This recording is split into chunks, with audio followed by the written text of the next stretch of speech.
international flight, hijacked by armed terrorists, is flown to hostile territory. Every few hours they say that they are going to execute us. Demands are made. Deadlines are set. An elite special forces team known as the Unit moves into action. To kill someone is relatively simple. To rescue someone is much more complicated. As time is running out, a daring plan is launched from thousands of miles away. That will stand as one of the most bold special force operations in modern history. Now on Black Ops, behind the scenes of one of the most daring rescue missions ever made, Operation Thunderbolt.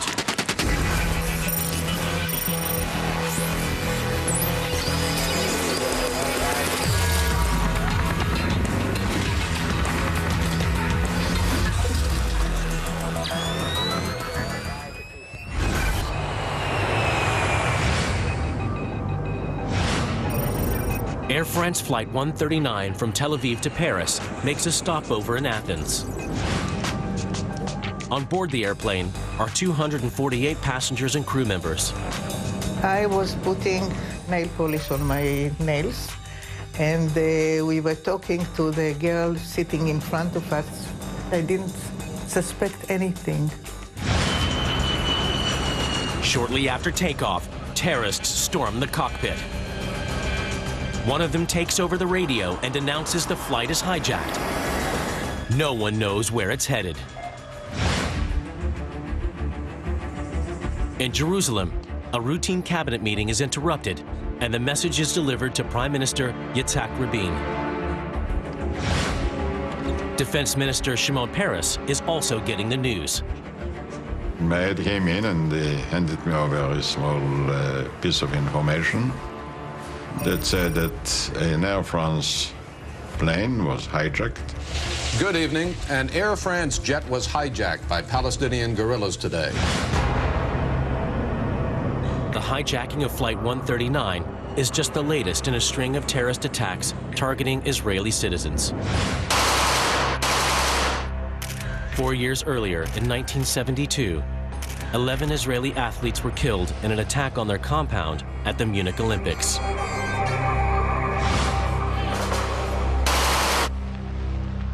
In the same year, terrorists shot and killed 26 passengers waiting for their luggage in Tel Aviv's airport. And in 1974, terrorists sieged a high school in northern Israel, killing 22, most of them young students. Immediately after the hijacking, Israeli special forces are put on high alert. The authorities are expecting the plane to arrive in Tel Aviv. But the hijackers have a different plan. One of them is a trained pilot. He instructs the captain to divert the flight to Libya. He knew exactly how to fly an airplane, and he had the maps that he needed, and he followed our pilot to see that he's taking him wherever he wants to go. On the ground in Libya, one desperate passenger pretends to be having a miscarriage in an attempt to escape. She is released and is immediately met by Israeli intelligence officers. They learn from her that there are 4 terrorists, 2 German and 2 Palestinian. They're armed with guns and grenades. The plane continued to fly, and we didn't know to which destination. It is headed to Africa. In the early hours of June 28, Air France Flight 139 lands in Antebbe Airport in Uganda, more than 2,000 miles from Tel Aviv. At first, the passengers think the crisis is coming to an end. They told us we are going to be released in Uganda. But as soon as they get off the plane, their hopes are dashed. There were 2 rows of Ugandan soldiers standing with guns, and we were in the middle, and they led us into the terminal of Antebi, it was the second very big shock. We were sure that we are free to go. And then we saw that lots of Ugandan soldiers are waiting for us there, and 6 more terrorists were waiting for us there. Instead of being released, they are led to an unused terminal in Entebbe Airport. They told us that we are going to stay there, and later they brought us mattresses and blankets.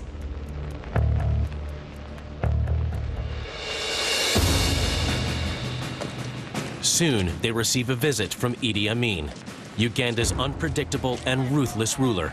He offers his services as a mediator in the crisis. Negotiations between the hijackers and Ugandan officials, led by President Idi Amin, were at a stalemate, but the hijackers did allow the plane's 256 passengers to wait in the airport lounge. In Jerusalem, the cabinet ministers are wondering if Amin can be trusted. We didn't know yet. Is it in coordination with the Uganda people? Was it prearranged? We didn't have the slightest idea. The hijackers still haven't issued any demands. The passengers, unsure of their fate, spend a nervous night in Entebbe Airport. In the morning, the terrorists make an announcement. They are going to separate part of us to the other room, and it will be more comfort for all of us. It sounds reasonable. They started to call us by names. After the first few names, we understood that they are calling the Israeli people and the Jewish people. It was a very frightening moment. For many passengers, the process of a selection between Jews and non-Jews bears echoes of the Holocaust. It's such a despair, it's such a feeling of, that's it, the end, because you can't do anything. And we knew that they are going to release all the others. They separated between Jews and non-Jews. The fact that they are Germans and they made a separation really made me outraged. In Jerusalem, the leaders anxiously follow the news reports from Entebbe as the terrorists announce their demands. But the hijackers threatened to kill the more than 200 remaining hostages, including 7 Americans, unless Israel and 4 other countries release 53 pro-Palestinian prisoners. The hijackers set a deadline for their demands. The terrorists send us a message that if they are not going to get an answer in the next 12 hours or 10 hours, they'll start to execute passengers one by one on an hourly basis. Israel has a long-standing policy not to give in to terrorists' demands. Defense Minister Shimon Peres knows he needs to start setting in motion a response. If we can find a political way, why not? But parallel, I started to look for a military solution. Peres will turn to the Israeli Defense Forces. They have a reputation as one of the best-trained armies in the world. Its elite special forces units have carried out many daring operations. They had a force that was capable. The consequence of them failing, I think, was great. The consequence of the success was even greater. But Uganda is 2,000 miles away. Staging a rescue mission so far from home and under such a tight deadline seems impossible. Israel desperately needs more time.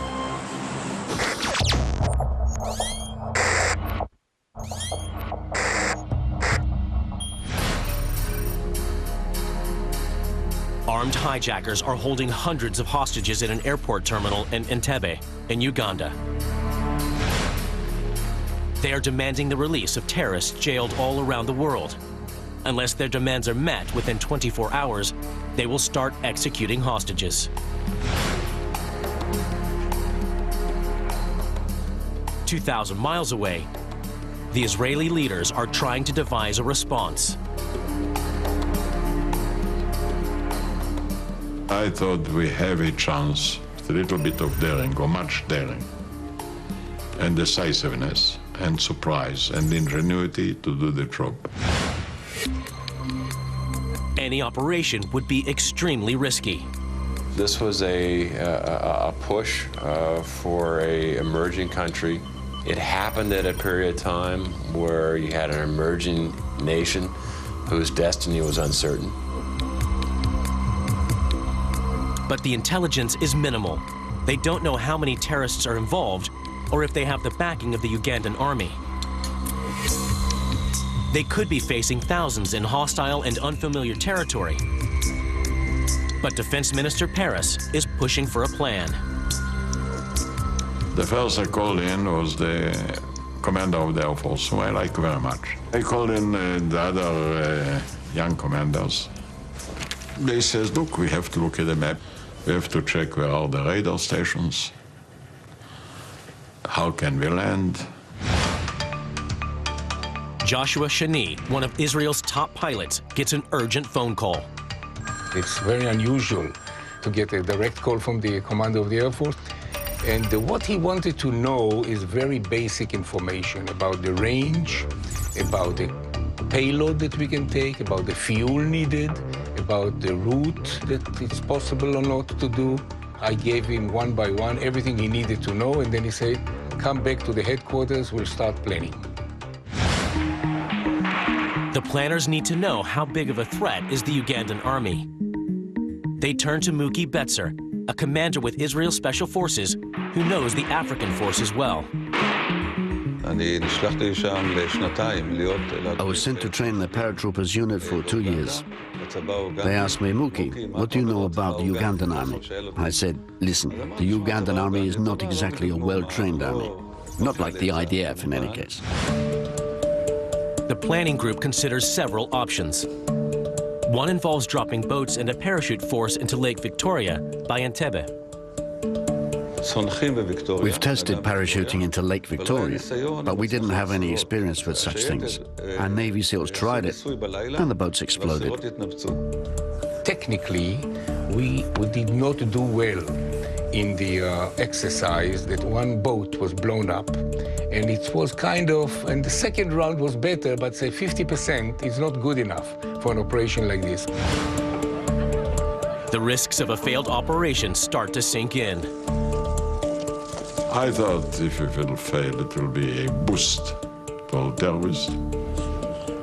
It will be a shame for Israel. It will make our army look as a second-rate army. Meanwhile, the government is under enormous pressure from the families of the hostages to give in to the terrorists' demands. Incredibly, it agrees to negotiate. The Prime Minister saw a representative group and revealed that the government had decided to negotiate with the hijackers to secure the release of all of the hostages and was ready to release some terrorists held in Israeli jails in return.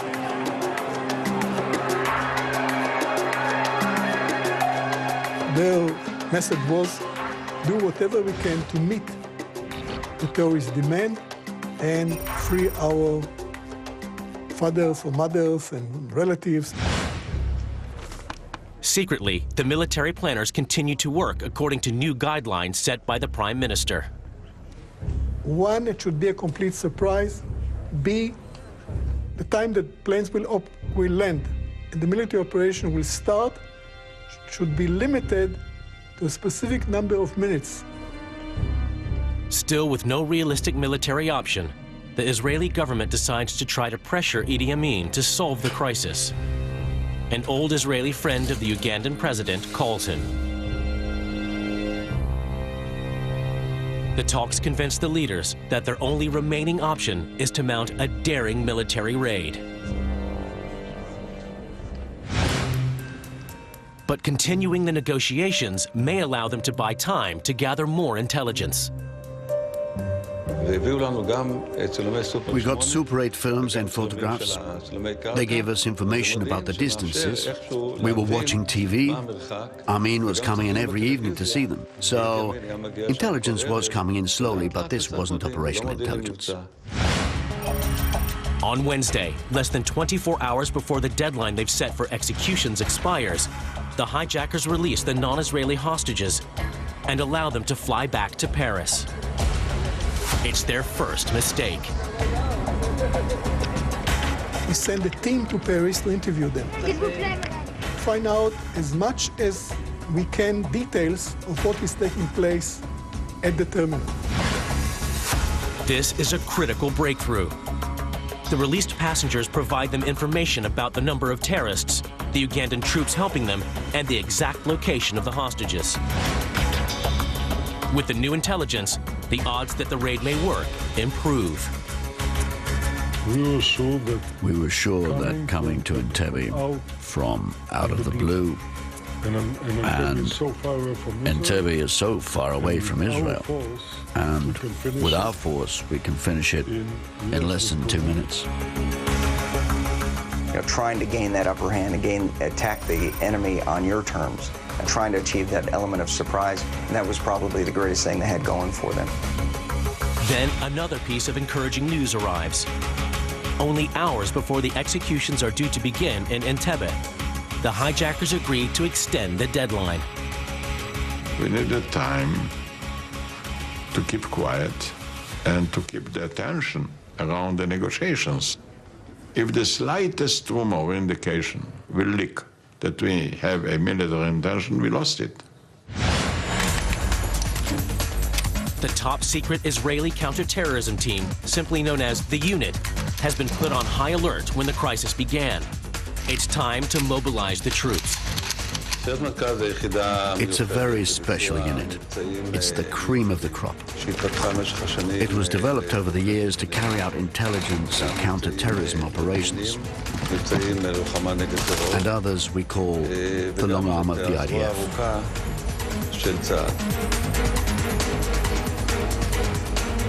The unit has built its mystique by carrying out the most daring missions, operating behind enemy lines, and rescuing hostages. It has this significant reputation because it took part in many special operations. Like other Black Ops units around the world, the unit's operators have to go through a grueling selection camp to join. The few who pass it are invited to the team. The first and foremost attribute or feature is determination. The operators need a combination of skills: physical ability, intelligence, good technical skills, and social skills, because it's teamwork. Only a few of the unit's operations have ever been made public. Among them, rescuing hostages from terrorists who hijacked a Sabina airline flight in 1972. When the plane arrived in Tel Aviv, the troops pretended to be technicians coming to fix it. They then stormed it and rescued all the passengers. In Operation Spring of Youth in 1973, the unit conducted a raid in Lebanon, killing those responsible for the massacre of Israeli athletes during the Munich Olympics. We came from the sea, came in with the Navy SEALs. We were dressed as tourists. Ehud Barak was my partner. He was dressed as a woman. We got to the heart of Beirut and took out 3 terrorist leaders in retaliation. I thought, those boys, if there is somebody in the world that can do it, they will do it. And they are ready to pay with their life with the slightest hesitation. The unit is the best chance Israel has. They only have hours to come up with a plan before the deadline set by the terrorists expires.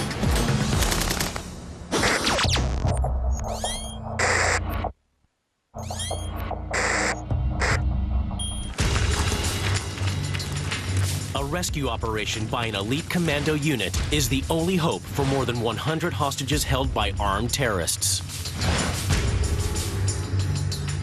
The terrorists have issued an ultimatum to the Israeli government. Unless their demands are met, they will begin to execute hostages. In the army headquarters in Tel Aviv, one plan that initially seemed like an outlandish idea is starting to take shape. Sending a strike force 2,000 miles away and storm the terminal under the cover of darkness. The plan was to send 4 planes. The first land 7 minutes ahead of the others. Joshua Shani will be the lead pilot. He will fly the assault team, 29 of the unit's operators led by Yoni Netanyahu. With him is Mookie Betzer, who was part of the group that planned the operation. To add to the element of surprise, the Special Forces team assembles a convoy of official-looking vehicles. CBS showed a couple of times Idi Amin coming with a Mercedes with 2 Land Rover Jeeps to visit the terminal, to visit the hostages. We started saying, why wouldn't we do the same? 1 Mercedes and 2 Land Rovers. We will all be dressed up as Ugandans, basically staging the arrival of Idi Amin or another dignitary, as they did every night. The plan is to get there and completely surprise them, storm the terminal, take out the terrorists, and release the hostages. The rest of the force, another 200 top infantry and paratroopers, handpicked for the mission, will arrive in the other 3 Hercules planes. The other 3 will wait 7 minutes in a holding pattern just south of around the border of Kenya and Uganda, just to make sure that we will keep the maximum surprise, minimum noise. They will land in 7-minute intervals. Their job, secure the airport, fight back any retaliation, and provide backup for the rescue team.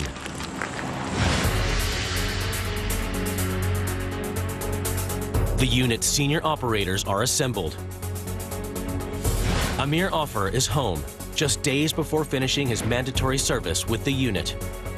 It was a very frightening phone call, I must admit. I was told, come immediately to your base. All of us were very worried. It was a very dangerous operation. Practice begins. They need to be ready for every potential scenario. Our planning seemed perfect, with a high probability that throughout the journey, the landing, and the raid on the terminal, we will be able to maintain the surprise element. Israel's leaders and top military commanders are invited to observe a dress rehearsal on an improvised model of the terminal. When you decide on operation, you have to take a risk. The question is it a reasonable risk? I wouldn't do it to commit suicide. And when I saw the boys, I saw the preparation, my self-assurance grew up. At the end of the rehearsal, the Chief of Staff wants to know what are their chances of succeeding. He collected all the commanders together after the rehearsal. He asked each of us to say if we believe in the plan or not. All of us said that 70 to 80% it would fail. But we decided to go.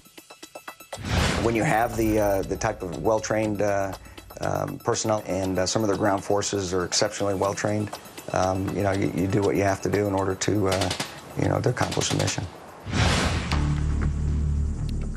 The hijackers' new deadline is approaching fast. Paris, the Minister of Defense, needs to convince Prime Minister Yitzhak Rabin to greenlight the risky operation. He struggled with that decision for a day and a night. He told me that he hardly slept. 5 days into the crisis, on Friday, encouraged by the latest developments, Rabin, who is a former general, is persuaded. He accompanied me to the elevators and said to me, Amos, if the military operation will fail, and the chances are 50-50, I will resign the following day. With time running out, 200 of Israel's top fighters will be ready to take off to Africa before given the green light. The final go or no-go for the mission, now codenamed Operation Thunderbolt, will have to be given while they are in the air.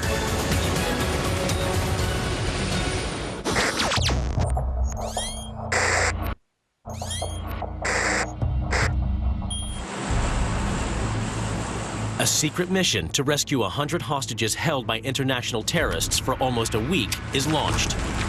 An elite Israeli Special Forces team is on its way to the heart of Africa. We took off to the mission without the final approval of the government. The assault teams had less than 24 hours to prepare before changing to Ugandan uniforms, their operational disguise. Their plan is to pass themselves off as Idi Amin's official motorcade. I was totally sure that no one will approve the operation. It will be cancelled within a few hours. It was too risky, too far. It was a crazy operation. The troops are getting quick last-minute orders. Netaniהו, which was our commander, explained that we have a very short time to prepare the operation. Therefore, we will not discuss any activities of other forces. He just told each one of us what's the specific role of each squad. Meanwhile, in Jerusalem, an emergency cabinet meeting is called. Unless all ministers approve the plan, the troops will be called back. The Hercules planes have been in the air for nearly 2 hours when a message arrives. Operation Thunderbolt is a go.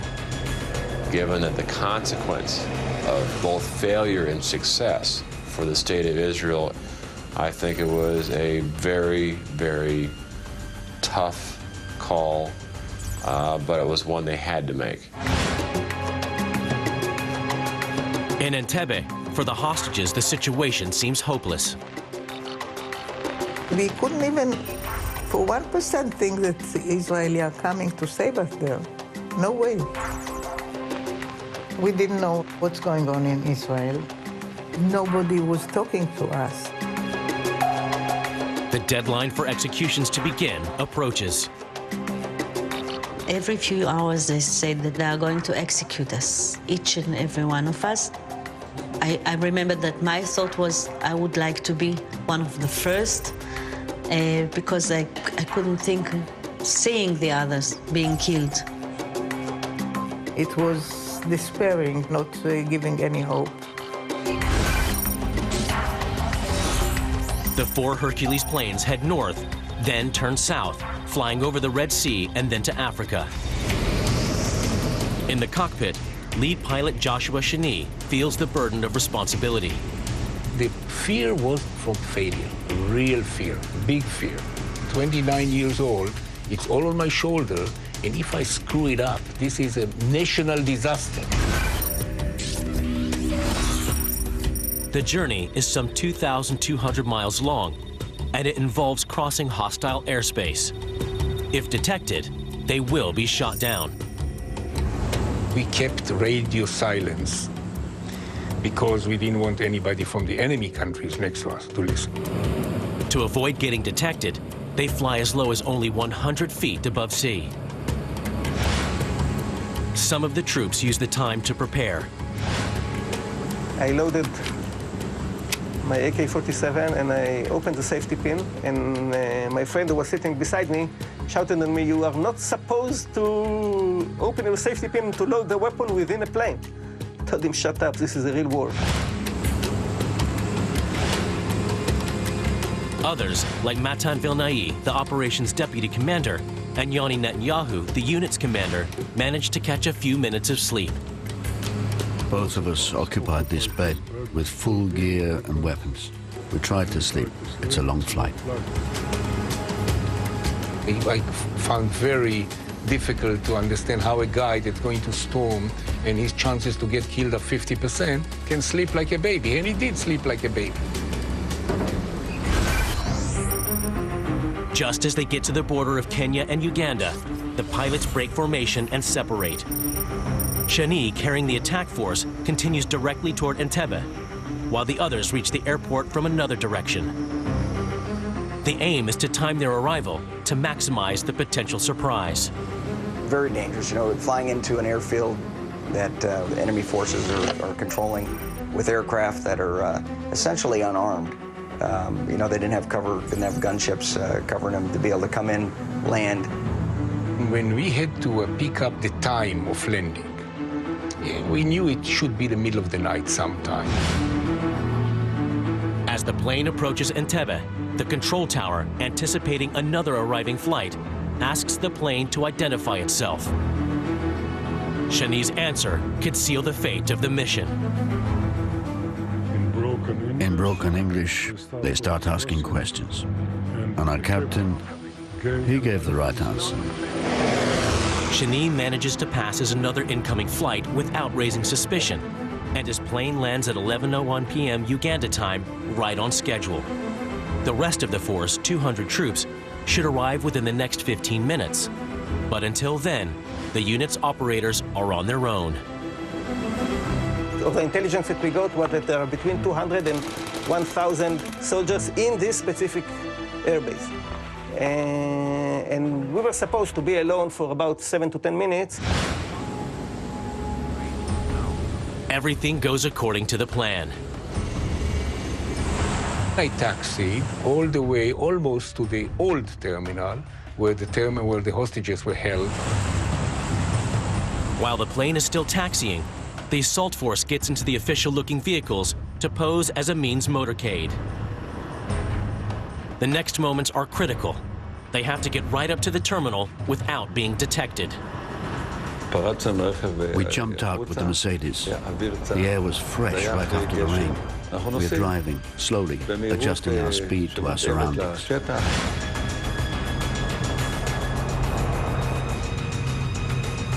In the Mercedes are Betzer and Netanyahu, the commanders of the assault. Behind, the rest of the force in Land Rovers, pretending to be an official escort. I remember these two feelings. One is a feeling of terrible loneliness, and the second is that I saw 29 shadows of people or soldiers holding their weapons in the darkness, and I thought to myself, how many of these will stay alive in 5 minutes? The success of the entire operation depends on maintaining the surprise.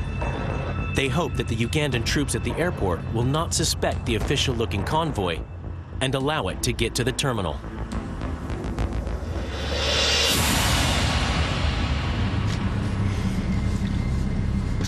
We look straight ahead, and we see two Ugandan soldiers standing there, a little bored.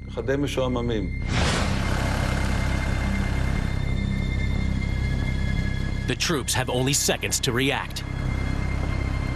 The guy yells, "Advance!" I tell Yoni, forget it, it's routine.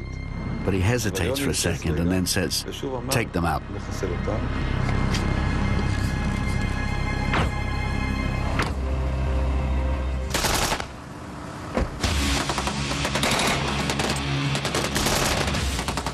There was a burst of non-silenced fire, and at this moment, it was obvious that the element of surprise gone.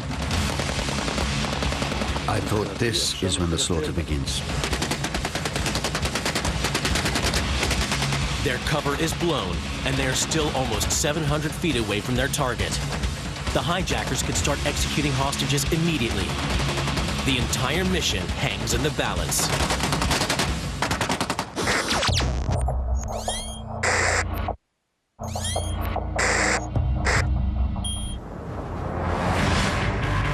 A secret, high-risk Israeli commando raid into Entebbe Airport in Uganda is on the brink of disaster. The troops are forced to open fire before reaching their target. The operation is no longer a secret. They are exposed and outnumbered. The lives of 100 hostages and 200 troops are on the line. We jumped off and started running. And as we are running, a Ugandan soldier opens fire right above us. And I shoot around him, hitting him in the chest. He drops. Any Ugandan soldier we see is shot. There was massive shooting. Inside the terminal, the hostages are terrified. They don't know who is shooting and why. I thought the terrorists will shoot, the Ugandan soldiers will shoot, and we will be dead in a few minutes.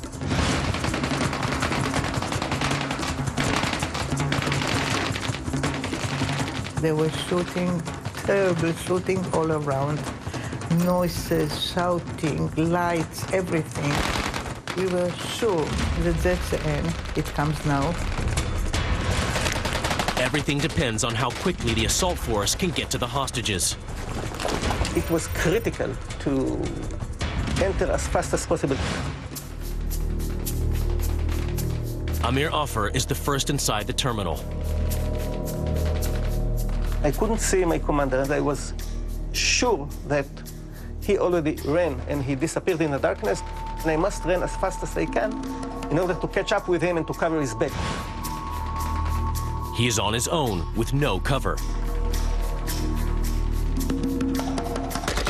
Someone was shooting in the terminal about 5 meters inside it, and he was holding an AK-47, and he was shooting at me directly. You know, I could see his hands like this because he was shooting a huge burst of fire. His Special Forces training kicks into action. The bullets were one here and one there, and I simply didn't care. I just shot him accurately 3 or 4 bullets, and, you know, tuck, tuck, tuck, and that's it. The rest of his team catch up. As they move through the terminal, they see 2 men dressed as civilians. They don't realize they are terrorists until one soldier notices a spark. They shouted, "They have a grenade," and they shoot them. The assault team is now together. They continue to sweep the terminal. There were 2 other terrorists. They turned their rifle to shoot me in the back.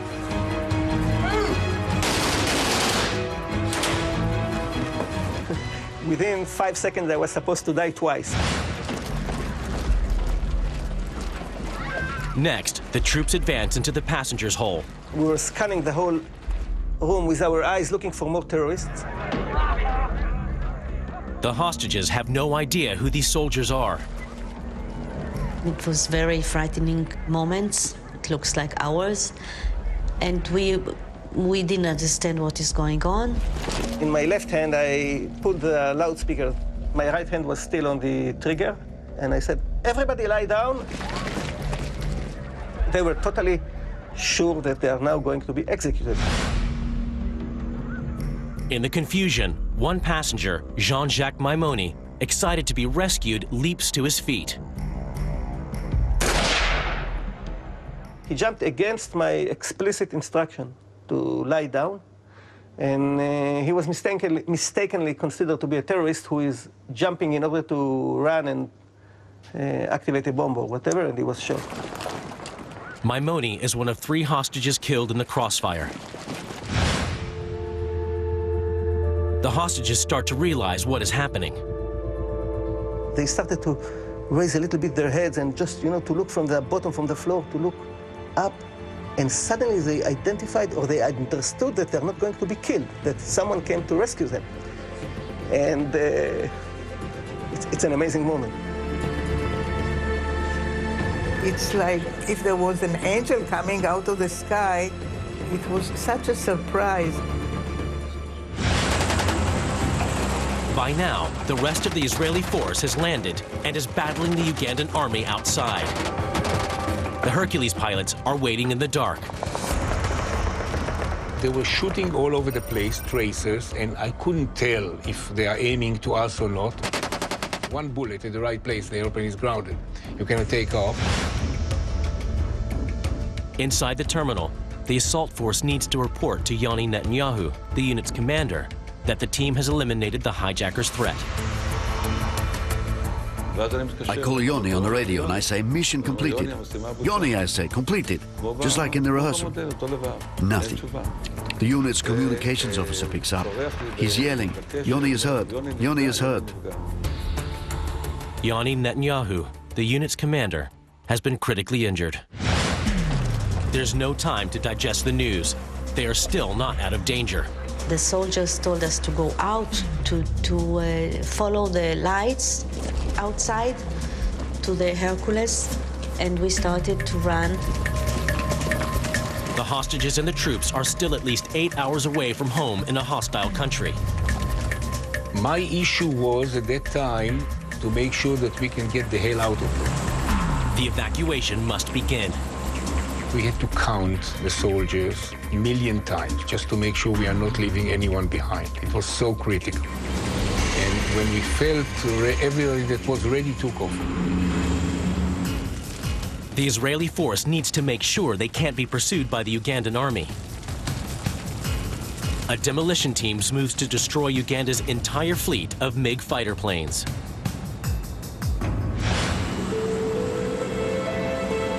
On the way home, the troops learn that the unit's commander, Netanyahu, has died. I went out to the back of one of the aircraft, and I saw Yoni lying there. He was covered with an aluminium blanket. And I looked at it, and I think about Yoni. In military operations, the price is always human life.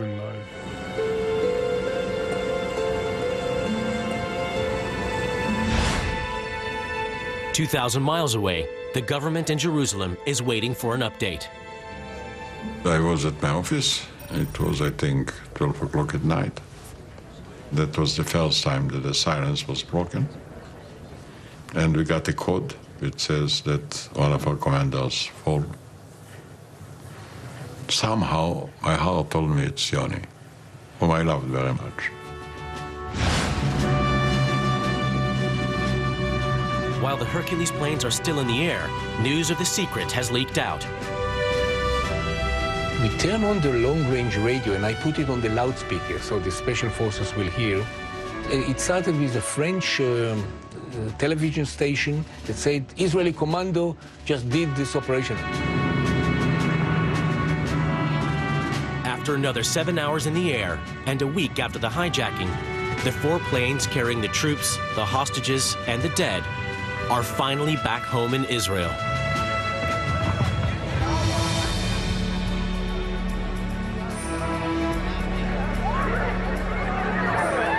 Everybody, all our friends, all of them were there. It was unbelievable. I thought that the whole country is waiting for us in the airport.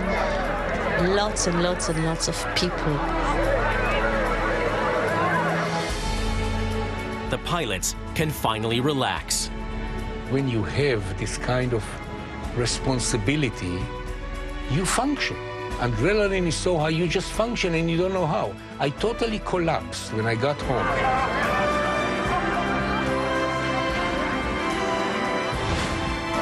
But Matkal, the secret Black Ops unit, cannot take part in the celebrations. For many years to come, its missions and the operators who carried them out will remain in the shadows. We were isolated and taken aside because it was top secret at the time. I think that there was one moment later on that I understood that we did something, I would say, extraordinary. They know this is a sacred mission. They felt that only they can do it, only they have to do it, only they have to take the risk.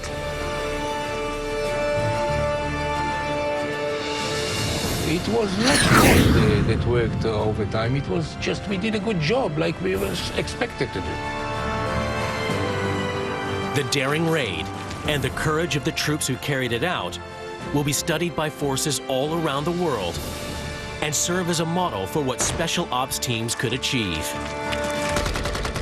The Israeli overwhelming retaliation is an early international victory in the war on terrorism.